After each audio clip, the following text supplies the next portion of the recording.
Hi, everybody. It's been a while, hasn't it?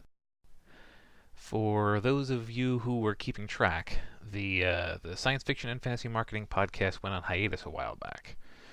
A ton of you weighed in, hoping that we'd come back, raring to go. And I've got good news and bad news. The bad news is we've decided to officially put the science fiction and fantasy marketing podcast to bed. Good news is there's a new podcast for you to listen to. The eagle-eyed among you, if you're on YouTube, will have noticed a new name and a new icon. We're calling it the Six Figure Authors Podcast. There are a handful of key differences between the old podcast and the new one. First and foremost, there is a change to the hosting lineup.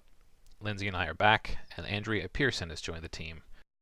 We still love Jeff, but in our attempts to revamp the show, we went through a few different iterations, and Andrea quickly established how much she could add to the new format. What is the new format?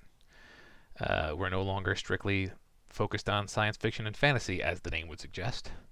There will still be plenty of sci-fi fantasy, since we still write that, but we're likely to reach out to a much wider range of authors to learn what they can teach us. We'll also be aiming for more advanced marketing topics. If the old show was Book Marketing 101, think of this one as Book Marketing 201.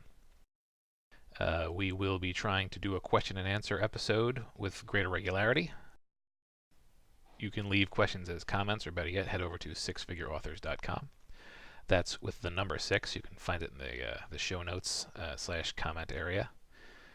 We've actually been at it for a while. As I record this, episode 13 just went up in all the usual podcast places. We'll be posting a few shows on YouTube per week until we catch up with that.